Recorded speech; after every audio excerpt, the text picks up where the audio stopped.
Hi everyone, welcome to my green closet. So I think we are aware that in the sustainable fashion space, size inclusivity is an issue, with many brands only offering an extra small to extra large range, and some even just small to large.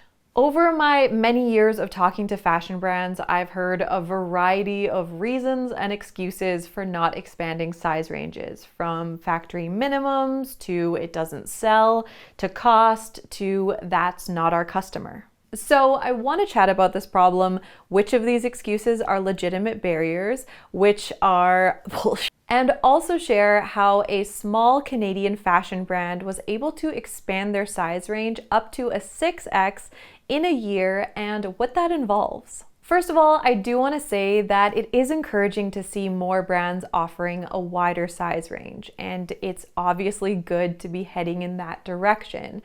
But it does tend to feel like in this area, sustainable fashion is still playing catch up.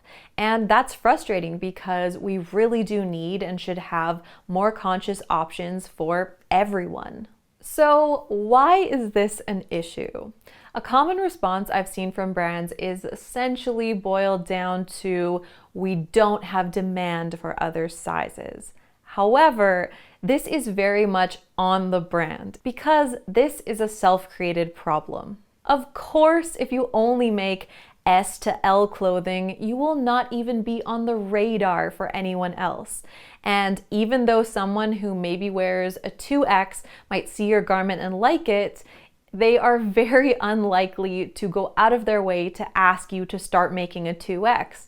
And if your research involves customer feedback, your customers already fit your clothes, so you're just going to be talking in an echo chamber. Now, it's not easy to expand sizing, and we'll chat more about that in a bit, but on top of the design and fit development work, a brand also needs to change their imagery and marketing to actually reach the audience who were previously excluded. So, to those brands who say that they don't have a demand for larger sizes, was there much demand for your clothing before you even made it? No, of course not. You had to create and build the interest and demand, and you have to create it again when trying to reach a new audience. In my opinion, this excuse essentially is saying we have no interest in making other sizes, or we don't want to do the extra work involved, but they're instead shifting the blame onto customers and a lack of demand. Okay, so the next reasons all kind of fall under production issues. And these I'm a lot more sympathetic to. I know how hard it can be to produce a collection, and then adding in more sizes, fittings, patterns, all adds more work, variables, and costs. So with clothing, you can't simply take the largest size and keep grading the patterns up. If brands are expanding into plus sizes, entirely new patterns and grading systems need to be created, and not all design services offer that, and not everyone knows how to do that. Like for me personally, I studied fashion design for 4 years, and unfortunately, not once did we ever learn about grading or drafting plus sizes. And I also never worked for a company that offered plus sizing, so if I was a designer at a brand, it would be an entirely new experience and learning curve. It involves a large investment of time, staff, and money, so it's a significant flaw with the current industry. Then there are also factory minimums. Depending on the factory, brands have to order a certain amount of each style in each size. So for every size they add, that can be an additional cost and also an additional amount of stock that they need to sell. And production budgets can be super tight. So there definitely are financial restrictions around having more sizes.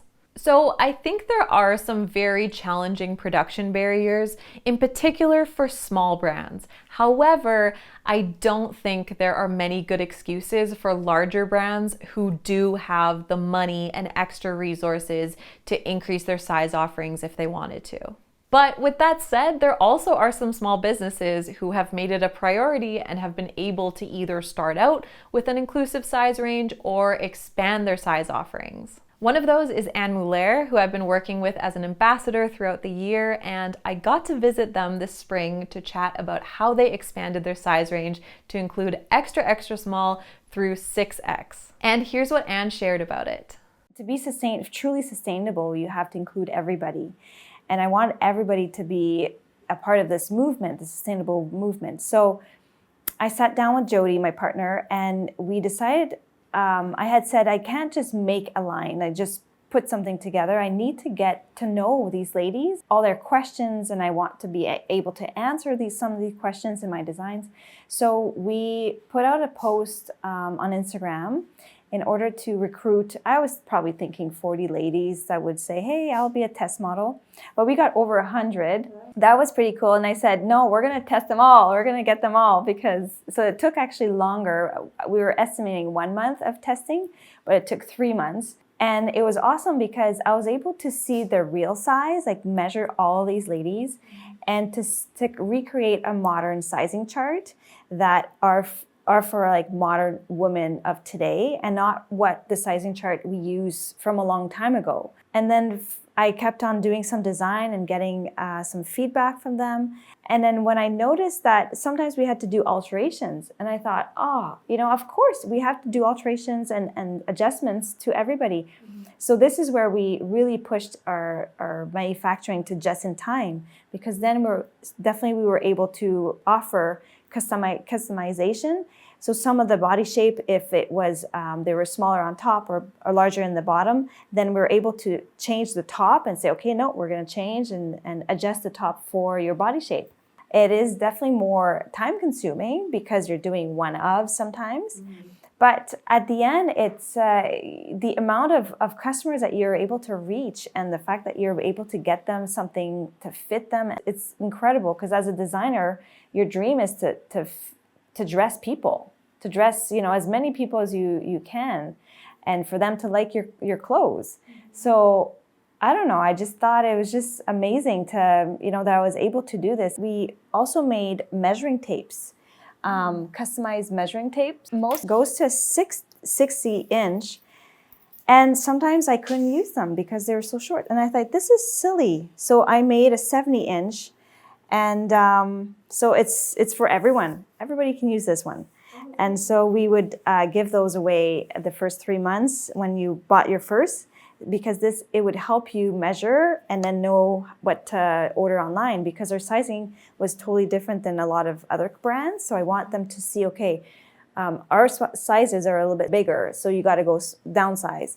After doing all the sizing fits, and I was nervous at first. The reality of the fit, for me, it was like, okay, we nailed it. Like, this is good. Yeah.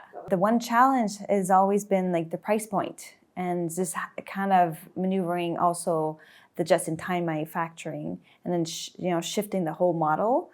But I find like people are so understanding when they know it's made in Winnipeg and you have to wait 2 weeks. We've never had really huge issues, and if it's a rush, then we make it work. And it's an investment too, so you're going to invest in something that you're going to wear again and again, and with everything you have in your closet. I think at the end, you have to stand by your choice, and this is something that we really believe in, and it's very important to us. Yeah, I wish that a lot of more companies could do that. Maybe that's why some people have not done it, because it takes an effort to do it. Mm-hmm. But I guess at the end, it's like, what kind of company are you? And for us, this was a huge value. I've always taken the road less travel, because I've always kind of stayed with very strong values that people have told me so many times. No, you won't make it because you're in Canada, you're making with fabric that's natural, that's expensive. I've had lots of no's, but I guess this is us, or Métis people or Indigenous people are very resilient. We're like, no, we will do it. So then you're proof that it can be done. So my biggest takeaways from digging into this topic are, first, it can be very challenging to expand your size range. However, if brands make it a priority or goal, it definitely is something that can be accomplished. Although brands, you also can't do it halfway. If your designs, fit, and marketing isn't on point, then yes, you will have a product no one is interested in. Then customer feedback does make a difference. However, it also takes your time and energy. So if you feel like giving that, it can definitely help. But if you don't, that's okay too. I totally get not wanting to help a brand that doesn't seem interested in making clothes for you. Then there are also very real industry issues regarding size and body diversity. I've talked about this before. I'll link the video, how clothing is essentially only designed for one body, and that means designers are often working from scratch, learning how to create patterns and grade for different body types. And then of course, when brands do put in all that work, they don't want to just share it or make it publicly available for everyone. So there is just a general lack of resources, information, education, and skills that seriously needs to be addressed. And finally, supporting and sharing small, slow fashion brands who are size inclusive helps a ton. Even as a straight size person, this is very important to do. And brands like Anne Mulaire, who are making a great product with strong ethical and environmental values, and also working hard to create clothing everyone can wear, definitely deserve that support. So now I would love to open the conversation up to you, especially if you are someone who has trouble finding clothes in your size. What has your experience been trying to shop for slow fashion? Or if you're a brand, what has your experience been trying to expand your size range? I'd really love to hear your thoughts and continue this discussion in the comments. And huge thanks to Anne for chatting with me. I also did a longer interview with her, which I will link in the description. Anne and her team have done some really inspiring and incredible things in the slow fashion space, so it's definitely worth checking out. Thank you so much for watching, and I'll see you in the next one.